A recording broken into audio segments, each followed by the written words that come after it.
नमस्कार, मैं हूं मोहन तिवारी। आज के मुद्दे में आपका स्वागत है और आज का मुद्दा हमारा आधारित है छत्तीसगढ़ में सरकार के 2 साल पूरे होने के बाद मनाया जा रहा है जनादेश पर्व। और जनादेश पर्व में आज पहुंचे थे बीजेपी के राष्ट्रीय अध्यक्ष जेपी नड्डा। और जेपी नड्डा ने जो बातें कही वो सियासी बोल जो है नड्डा के सियासत को डुला रहे हैं, क्योंकि आरोप बड़ा लग गया है कांग्रेस पर नक्सलियों से दोस्ती का। क्या इसमें कोई सच्चाई है और ये आरोप क्यों लगाया गया ऐसे समय में जब छत्तीसगढ़ में नक्सलवाद को सब मिलकर खत्म करने का संकल्प ले चुके हैं?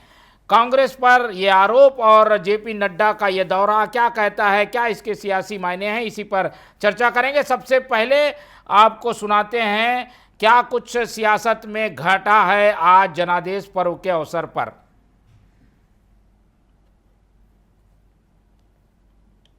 कांग्रेस के जमाने में वायदा करो और भूल जाओ और अगले चुनाव में नए वायदे लेकर के आ जाओ। ये मोदी जी ने ये संस्कृति को बदल डाला है और अब हम ये कहते हैं छाती ठोक के कि जो कहा था वो किया है, जो नहीं कहा था वो भी करके दिया है। ये हमारी ताकत बनी है। झीरम घाटी की घटना की जानकारी और अंदर की खबर कोई और नहीं दे रहा था, उनके बीच के लोग ही अपने लोगों को मरवाने के लिए लगे हुए थे और नक्सलवाद से संपर्क कर रहे थे। जब घोड़ा घास से दोस्ती करेगा तो खाएगा क्या? जब रक्षक ही भक्षक बन जाएगा तो छत्तीसगढ़ की आम जनता का होगा क्या? जेपी नड्डा का बयान है, मैं समझता हूं कि यह राजनीतिक बयान है। और सबसे पहले तो जेपी नड्डा को जो झीरम घटना में शहीद हुए उन परिवारों से इस बयान के लिए माफी मांगना चाहिए।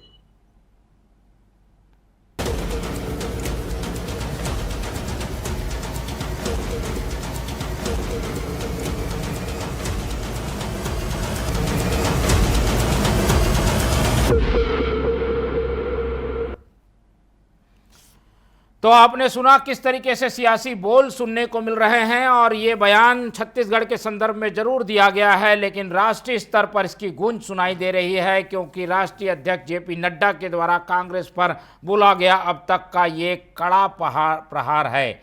नक्सलियों को कांग्रेस का दोस्त बता दिया गया है और ऐसे में कांग्रेस की ओर से तीखी प्रतिक्रियाएं आनी स्वाभाविक थी और वही कुछ हुआ है जिससे सियासी पारा हाई है। इस चर्चा को शुरू करते हैं। पहले मिल लेते हैं उन मेहमानों से जो इस चर्चा में हमारे साथ रहेंगे।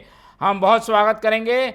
हमारे साथ हमारे स्टूडियो में मौजूद है इस पूरे मामले का राजनीतिक विश्लेषण शेयर करने के लिए वरिष्ठ पत्रकार और राजनीतिक विश्लेषक मनीष वोरा जी, और बीजेपी का पक्ष रखने के लिए हमारे साथ मौजूद है बीजेपी के तेज तर्रार नेता दीपक उज्ज्वल जी। बहुत स्वागत है आपका।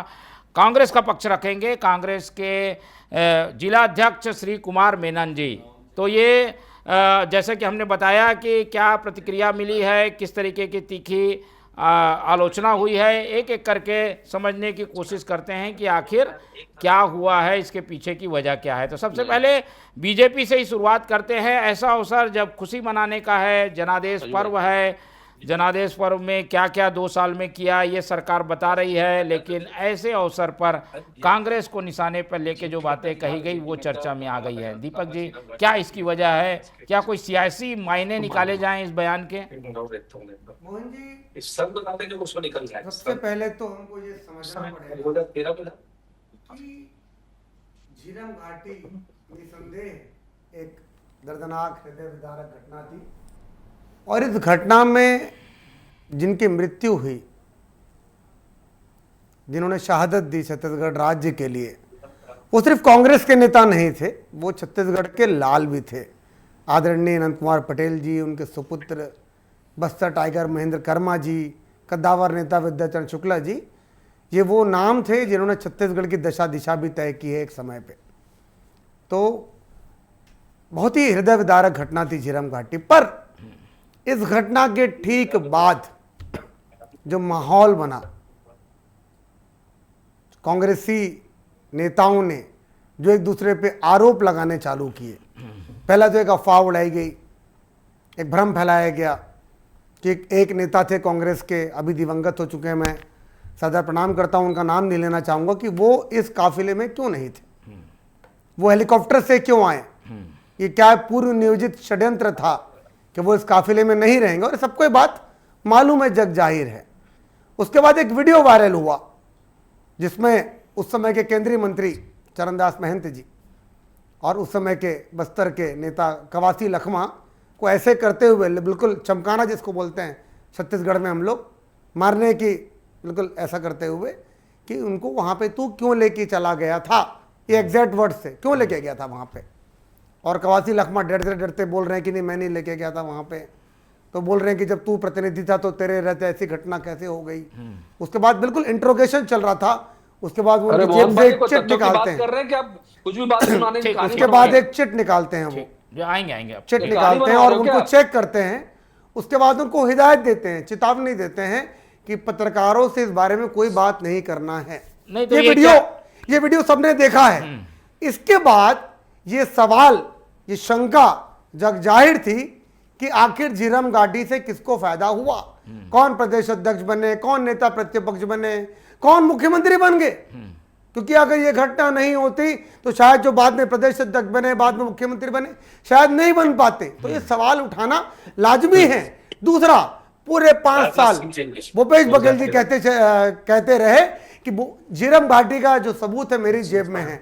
5 साल उनकी सरकार रही, मुख्यमंत्री रहे, पर ना कोई सबूत निकला, ना कोई चिट निकला, ना कोई बात हुई। झीरम घाटी को भुला दिया गया और आज हम याद कर रहे हैं झीरम घाटी को। ये तो बात खत्म हो चुकी है ना पहले ही।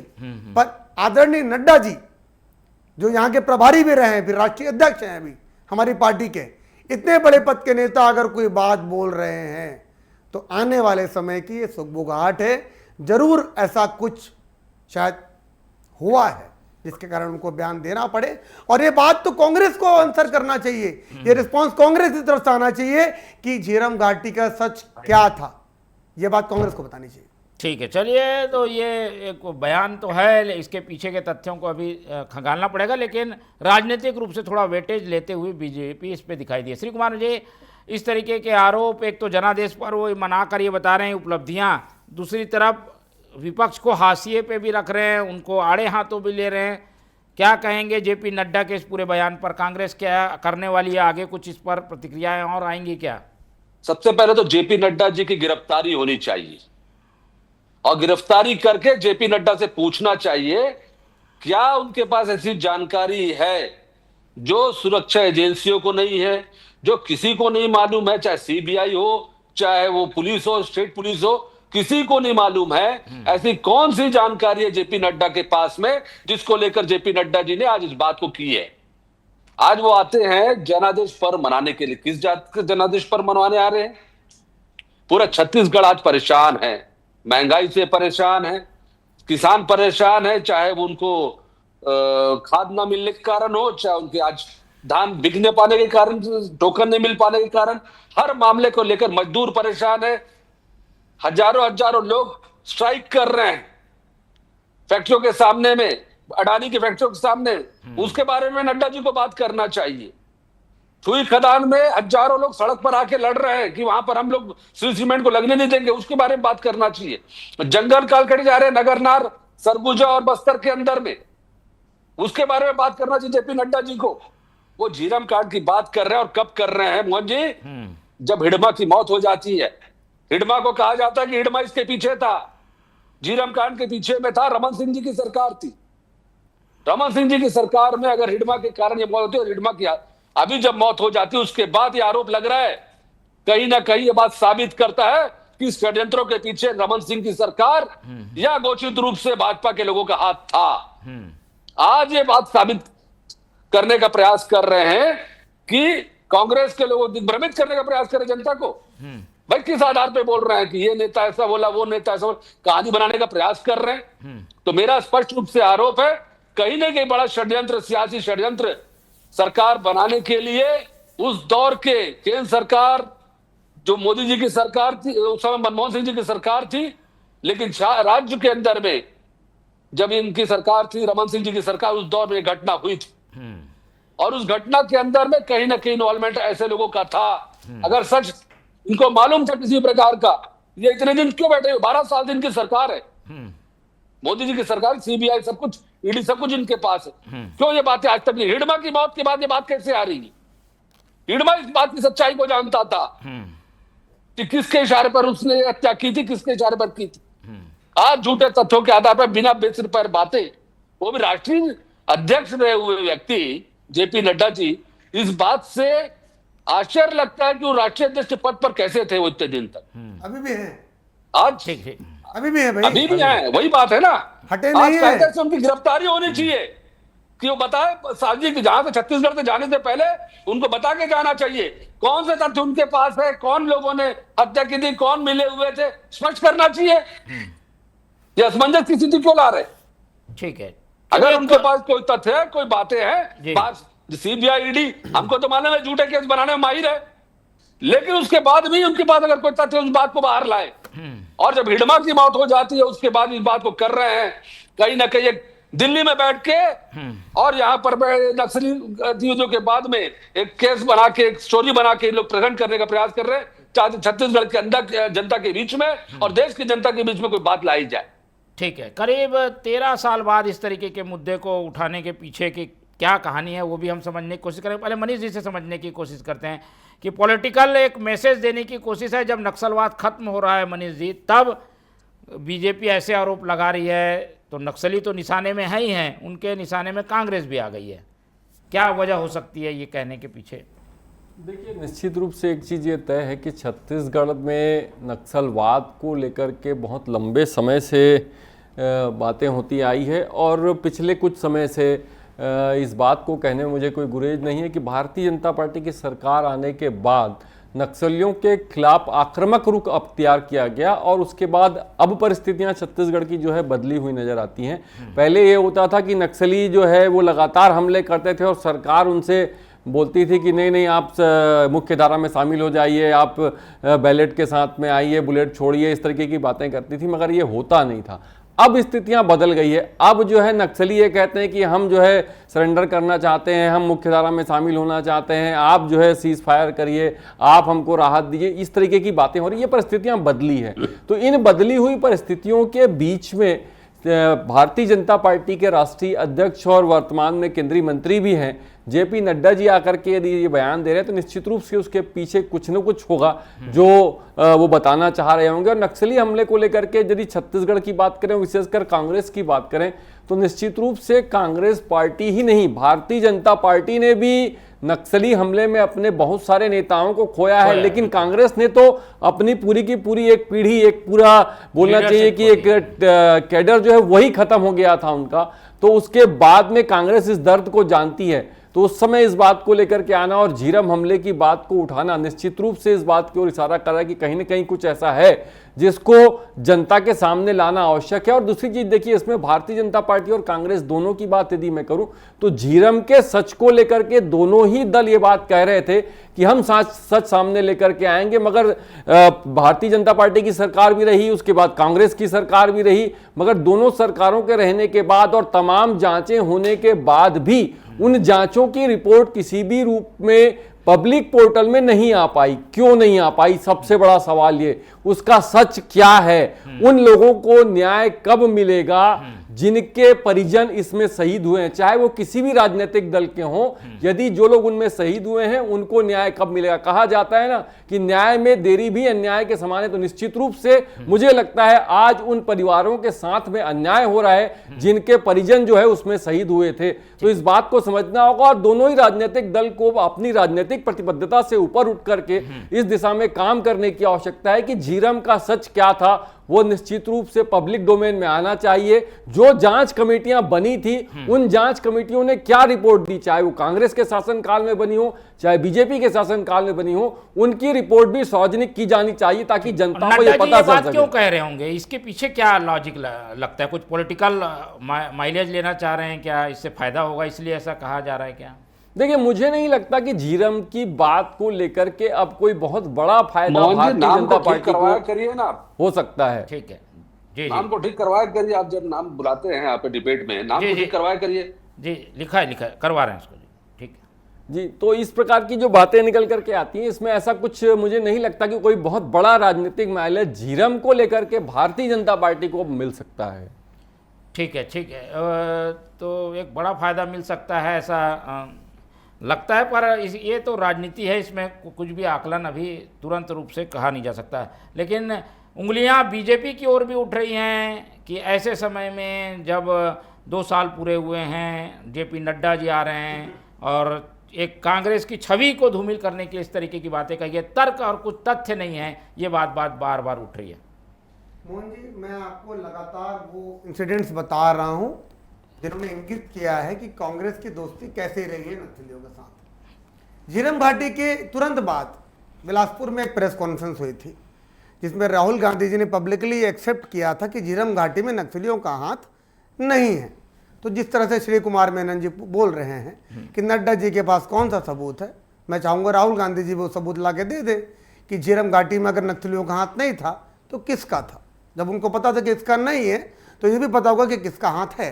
उसके बाद लगातार इनके बड़े नेताओं के बयान, राज बब्बर जी का बयान आया कि ये तो हमारे भाई हैं नक्सली, बस्तर जाते समय विमानतल में बोला था उन्होंने। बिहार से आयातित किए गए इनके राज्यसभा सांसद जो छत्तीसगढ़ से आती हैं, इन्होंने कहा कि नक्सली तो हमारे भाई हैं। दूसरी बात आपको मैं एक फैक्ट बताता हूँ, हिडमा का नाम लिया श्री कुमार मेनन जी ने 2-4 बार। आप मुझे ये बताइए कि आपके शीर्ष नेतृत्व का समापन कर दिया गया था, उनको मार दिया गया था नक्सलियों द्वारा दुर्दांत घटना में। उसके बाद जब उस कुख्यात हमले का मास्टरमाइंड हिडमा मारा जाता है, क्या आपने कांग्रेस के किसी भी स्तर पर, मंडल, जिला, तहसील, विधानसभा, लोकसभा, प्रदेश या राष्ट्रीय स्तर पर किसी भी ऑफिशियल चैनल पर, क्या कोई पत्रकार वार्ता, प्रेस वार्ता, प्रेस विज्ञप्ति, किसी नेता का स्टेटमेंट, ट्विटर, फेसबुक, इंस्टाग्राम में मुझे एक स्टेटमेंट दिखा दें जहां इस घटना पर किसी को धन्यवाद दिया गया? मैं बोलता हूं, आप विपक्ष में बैठे हैं, आप सरकार को धन्यवाद दे देंगे, आप सुरक्षा बलों को धन्यवाद दे दीजिए कांग्रेस पार्टी कि हमारे नेताओं की हत्या करने वाला दुर्दांत हत्यारे को आज मौत के घाट उतारा गया। उस मामले में एक शांति भोज हो सकता था, राजीव भवन में 11 कन्याओं को भोजन खिलाया जा सकता था अगर फटाके नहीं फोड़ सकते कांग्रेस पार्टी। भाजपा ने तो जश्न मनाया उसकी मौत का, क्या कांग्रेस ने एक स्टेटमेंट भी जारी किया उसकी मौत पे? पर उनकी दोस्ती थोड़ी साबित की जा सकती है। बिल्कुल होती है। उनको दुख है इस बात का कि हिडमा मारा गया। अगर जश्न नहीं मना रहे हैं आप उसकी मौत पे आप धन्यवाद नहीं कर रहे हैं सुरक्षा बलों को, इसको तो ये क्या कुतार्थ साबित कहते करता है? दूसरा, ये मिशनरी जल्दी नक्सली और कांग्रेस का कैसा गठबंधन है? मैं पूछना चाहूंगा कांग्रेस पार्टी से, मोहन जी आप बताइए, मनीष जी आप बताइए, आपके राजनीतिक कैरियर में, आपके पत्रकारिता के कैरियर में मुझे एक घटना बता दीजिए जहां पर नक्सलियों ने एक ईसाई को चोट पहुंचाई हो, एक ईसाई स्कूल को उड़ाया हो या किसी मिशनरी अस्पताल को उड़ाया हो। क्यों ये सरकारी अस्पताल और स्कूल को उड़ाते थे और सुरक्षा बलों को उड़ाते थे, पर मिशनरी स्कूल, मिशनरी अस्पताल और ईसाइयों को टच नहीं करते थे? क्यों? ताकि डेवलपमेंट रुके और मिशनरी अंदर पैठ बना सके। और इसको किसका मौन समर्थन था? मुझे इन सवालों का जवाब चाहिए आज। चलिए, कुछ तर्कों को ये साबित करने की कोशिश है, कनेक्शन जोड़ने की कोशिश है। श्री कुमार जी, मोहन जी, हमारे भाजपा के साथी बात कर रहे हैं, नक्सली भाई की बात कर रहे हैं, हिडमा की मौत की बात कर रहे हैं। हिडमा की बात उस समय की सरकार ने की थी और रमन सिंह जी की सरकार ने की थी कि हिडमा इसके पीछे है। आज उस हिडमा की मौत के साथ उस सच को भी खत्म कर देगा जो उजागर कर रहा। अगर वाकई में ये लोग ईमानदार उस सच को बाहर आने लाने में, हिडमा अगर साथ में था, उनके नजर में था, उसको पकड़ के उस बात को बाहर लाया जा सकता था। अरे इतना दुर्दांत नक्सली है श्री कुमार जी, ये थोड़ा लॉजिकल नहीं है। आधिकारिक स्टेटमेंट क्या है कांग्रेस पार्टी का नक्सली लोगों के साथ संबंध होने का? उस सरकार में नंद कुमार पटेल जी के नेतृत्व में हमारी जो पार्टी काम कर रही थी, निश्चित था वो सरकार बनने वाली थी। 2013 में वो सरकार बनने वाली थी और ये बात का डर सिर्फ और सिर्फ भाजपा को था और भाजपा को ही लाभ हुआ है। उस हत्या का लाभ भाजपा को हुआ है, चाहे विद्याचंद्र शुक्ल जी का हो, चाहे महेंद्र कर्मा जी का हो, चाहे नंद कुमार पटेल जी का हो। उनकी हत्या का लाभ भाजपा की सरकार फिर से वापस आई क्योंकि हमारा शीर्ष नेतृत्व पूरा खत्म हो गया था। तो इसलिए ये बात कहने की कांग्रेस के किसी नेता का हाथ नहीं है, भाजपा का नेता का हाथ हो सकता है। और चूंकि आज जिस प्रकार से सरेंडर कराया जा रहा है, के बाद किसकी सरकार आई थी? मेरी बात पूरा कर राजीव गांधी जी की हत्या के बाद किसकी सरकार आई थी? इन दुर्दांत नक्सलियों का सरेंडर करवाया तो जा जब रहा है। कांग्रेस के नेताओं की हत्या हुई थी तो इनकी सरकार सहानुभूति मिलती है। बीजेपी से थी, इनकी मिलीभगत होने के कारण ही आज इन लोगों को, नक्सलाइट लोगों को सरेंडर करा के इनको अच्छा जगह दिया जा रहा है, सुविधाएं दी जा रही है, तमाम इनको नौकरियां दी जा रही है। उल जलूल बातें कर रहे हैं कांग्रेस के प्रवक्ता। ये साबित कर रहा है कि कहीं ना कहीं बेसिर की बातें, मेरे एक भी सवाल का जवाब नहीं दिया इन्होंने। और आज जिस प्रकार से जंगलों को काट रहे हैं, इसके बारे में कोई साथी नहीं बोल रहे कि जंगल को काट कर, अरे स्क्रिप्ट मत पढ़िए मेनन जी, जंगलों को अडानी में देने का, झीरम घाटी की बात कीजिए, झीरम घाटी की। उसके लिए षड्यंत्र चल रहा है। इनके लिए, इनका एजेंडा ये नहीं है नक्सली उन्मूलन, वो आड़ है, असली है जंगल पूरा बेच के खाना, जमीन पूरी बेच के खाना, और उस लड़ाई को लड़ रहे हैं ये लोग। इसलिए 5-5, 6-6 बार अमित शाह छत्तीसगढ़ में आ रहे हैं, बस्तर में जा रहे हैं। तमाम तरह साबित करने नहीं आए, गिरफ्तार करने नहीं आते वो। प्रधानमंत्री जी डर क्यों रहे भूपेश बघेल और आपकी पार्टी? आज जब वहां पर टिन का, लिथियम का खदान मिलने की बात आ रही है, तब जंगल को उजाड़ा जा रहा है, जंगल काटा जा रहा है, चाहे वो नगर नार का जंगल हो, चाहे सरगुजा का जंगल हो, चाहे बस्तर का जंगल हो। और रही बात नक्सलियों की आड़ में, जो आज नड्डा जी ने बोला है, इस बात का जवाब उजागर करना पड़ेगा नड्डा जी को कि किन लोग किन आधार पर इस बात को कर रहे हैं, उनके पास क्या सबूत है, कौन सी जानकारी उनके पास इंटेलिजेंस ने दी है, चाहे सीबीआई ने दी है, चाहे स्टेट पुलिस ने दी है, उसको उजागर करना चाहिए। ठीक है, और उसके बाद इस बारे में दीपक जी क्या ये किसी भी चर्चा को तथ्य सामने रखे जाएंगे क्या इसको लेकर, क्योंकि काफी एग्रेसिव है, किसी पार्टी पर ऐसा आरोप नहीं लगा है अभी तक। मोहन जी, ये साफ परिलक्षित हो रहा है कि नक्सलवाद की सफाई से कांग्रेस को तकलीफ हो रही है, इसीलिए आज तक कांग्रेस पार्टी ने इस कदम का स्वागत नहीं किया है और उल जलूल आरोप लगा के, बेसिर पैर की बातें करके नक्सलवाद के सफाई से हर छत्तीसगढ़ वासी खुश है सिवाय कांग्रेस पार्टी के। हमें तो, मैंने तो कितने को नक्सलवाद के सफाई, जंगलों के सफाई की चिंता है। आप जंगल जो काट रहे हैं उसकी चिंता है हमको। चलिए उस पर आएंगे हम, आप दोनों के पास आएंगे। मनीष जी की एक टिप्पणी रहता है। मनीष जी, अब क्या लग रहा है इस पूरी बात के बाद नक्सलवाद पर फिर से केंद्रित हो गई राजनीति, और कांग्रेस अब तक इस मामले में साइड थी, वो भी इसमें जुड़कर सेंटर पॉइंट पे आ गई है। सच्चाई बाहर लाने की बात मोहन जी कीजिए, आप डिबेट कर रहे हैं, आप सबूत मांगने की बात करें, जेपी नड्डा को सबूत देना चाहिए। आप इस बात को बोलना चाहिए, आपको पूछा हूं मैंने पूछ लिया, आप चर्चा करा रहे हैं, आपको बोलना चाहिए कि जेपी नड्डा के या तो चार्जेस बेसलेस है या फिर उनको सबूत लाना चाहिए। वो बता रहे हैं, सबूत बता जी, आपकी सरकार नहीं रही जहां आप तय करते थे पत्रकार क्या प्रश्न पूछेंगे, युवा क्या प्रश्न पूछेंगे, किसान क्या प्रश्न पूछेगा। अब वो सेटिंग खत्म हो चुकी है, अब वो नहीं चलती श्री कुमार जी। आज जनादेश जो पर्व है उस पर हम कभी हिंदू मुस्लिम, कभी क्रिश्चियन की बात करेंगे। कल जो मौत हुई है शक्ति के, जो मजदूर की, मोहन जी, उस पर डिबेट आपको करना चाहिए था। हुआ है, उस पर भी डिबेट हुआ है। केरल में उसकी मौत होने के बाद उस पर भी डिबेट हुई है। हत्या कराई है केरल में, उसकी मौत हुई है, हत्या हुई है केरल में, वो मजदूर, तो केरल में उसकी हत्या कौन की है? उसके पीछे आरएसएस बीजेपी को लोगों का हाथ है। अब केरल में सरकार समर्थक लोगों की है, हत्या इनके राज्य में होती है और ये आरोप हम पे लगाते हैं। आप सोचिए कितना ये दोहरा चरित्र कांग्रेस पार्टी का। चलिए आज के विषय में बने रहते हैं, आज के विषय में बने रहते हैं। पूरा समय मिलेगा आपको। मनीष जी की एक टिप्पणी लेते हैं। मनीष जी, क्या लग रहा है अब ये जो सेंटर पॉइंट में कांग्रेस भी आ गई है नक्सलवाद के मुद्दे पे, जब भी चर्चा हो रही है, तो इससे कनेक्शन जोड़कर एक सियासी लाभ लेने की कोशिश हुई है क्या? देखिए, निश्चित रूप से एक बात ये तय है कि मैंने पहले भी कहा कि कांग्रेस पार्टी ने नक्सलवाद का सबसे बड़ा दंश यदि किसी ने छत्तीसगढ़ में झेला है तो वो कांग्रेस पार्टी है।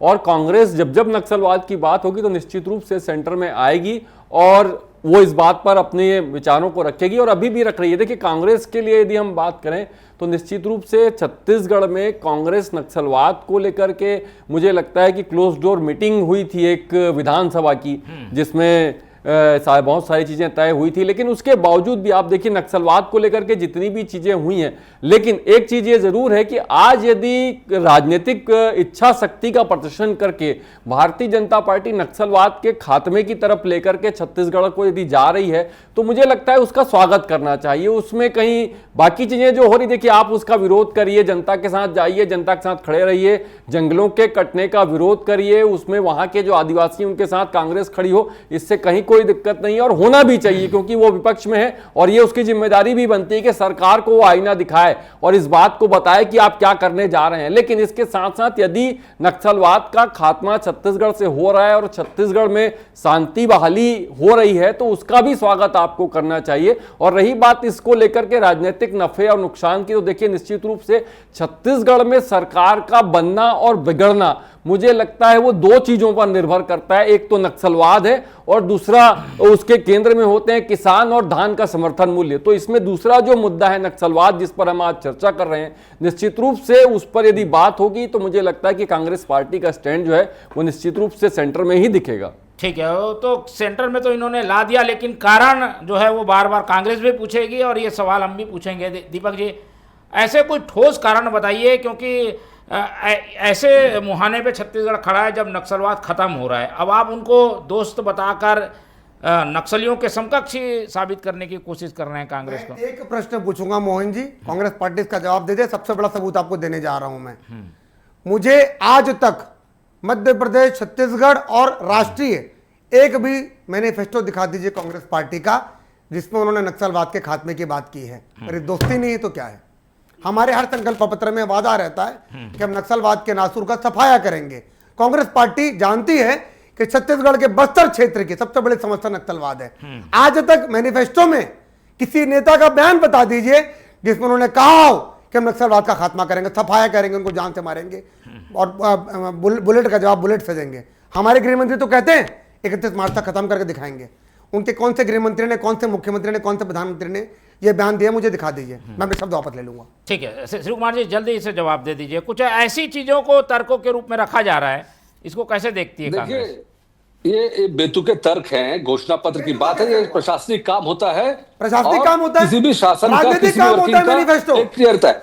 आज हम लोगों ने जो दंड झेला नक्सलवाद का, अरे उधर उतना की किसी बातें मत भाजपा पार्टी कीजिए ने नहीं श्रीनिवास झेला है। जी, ये और बताइए काफिला क्यों लूटा आपका? हमारे 5 साल भूपेश बघेल जी की सरकार में नियंत्रण में थे, नक्सलवाद नियंत्रण में था, लेकिन जब जब जंगल के अंदर में अडानी और अंबानी जैसे लोग व्यापारी घुसते हैं तब जहां लोगों के ऊपर अत्याचार होता है तब ये स्थितियां बनती है। और आज भी वो स्थितियां बन रही है। ये कर रहे हैं, नक्सलवाद खत्म होने की जो बात कर रहे हैं, आप पूछिए ना उनसे, कांग्रेस चाहती है कि नक्सलवाद खत्म हो, बातचीत के माध्यम से हो चाहे बंदूक के माध्यम से हो, हमेशा इस बात में चर्चा का विषय रहा है। ठीक है, उनके बयान काफी हैं इस तरीके की सरकार के लोगों के ऊपर आरोप लगवाना अपने आप में घटा। लेकिन मैं फिर इस बात पे आऊंगा कि नड्डा जी को छत्तीसगढ़ छोड़ने के पहले बात को स्पष्ट करके जाना चाहिए कि उन्होंने किस आधार पर यह आरोप लगाया है, और उनसे पुलिस को, छत्तीसगढ़ पुलिस को पूछना चाहिए कि क्या आधार उनका ऐसा बोलने का, किस आधार पर उन्होंने बोला कि कांग्रेस नेताओं के ऊपर आरोप लगाया। झूठे आरोप लगाने के पहले सोचना चाहिए। 30 सेकंड है, जल्दी बोल दीजिए क्योंकि ये तो कांग्रेस तो ये मांग करेगी, माफी मांगनी चाहिए। उस सरकार के सफाए से उनके मामलों को हुई है, दबाने के लिए ऐसे सनसनीखेज मामले बोलकर डाइवर्ट करने का प्रयास कर रही है। ठीक है, डाइवर्ट हो रहे हैं क्या? मोहन जी, नक्सलवाद के सफाए से, हेडमा के मारे जाने से अगर कोई चिंतित है तो वो कांग्रेस पार्टी है। उनका एक वोट बैंक जा रहा है, उनके भाई मारे जा रहे हैं, ऐसा प्रतीत होता है, ऐसा परिलक्षित होता है। मैंने पूछा, मैंने 2 चीजें पूछी, अधिकारी स्टैंड क्या है, सवाल कर रहे हैं ना, लेकिन और दूसरा एक शपथ पत्र, एक मुझे उनका घोषणा पत्र बता दीजिए कहीं पर उन लोग नक्सलियों के बारे में कोई गलत बात नहीं कहते हैं। दोस्ती के लिए काफी दोस्ती क्या कहलाती है? काफी चीजें आपको साबित करने के लिए लानी पड़ेंगी, लेकिन बयान आ गया है और बयान के बाद राजनीति में भूचाल और आग जो है वो गर्म है, उसको हम समय समय पर दर्शकों के सामने रखते रहेंगे। समय इतना ही है, चर्चा यहीं खत्म करते हैं। मनीष जी हमारे साथ जुड़े, नड्डा जी से पूछिएगा। दीपक जय जी हमारे साथ जुड़े, उनका धन्यवाद। अधूरी बात नहीं होनी चाहिए। नड्डा पूछ लिए सवाल पूछ लिए, वो बोल रहे हैं समय जवाब देगा इसका, तो इसके लिए हम इंतजार भी करेंगे। श्री कुमार जी हमारे साथ जुड़े, उनका बहुत बहुत धन्यवाद। तो तीनों मेहमानों को धन्यवाद कहते हुए आज के ये चर्चा यहीं खत्म करते हैं और आप लोग से रखते हैं उम्मीद कि आप लोग देखते रहेंगे टीवी 24। रखिए अपना बहुत ख्याल। नमस्कार।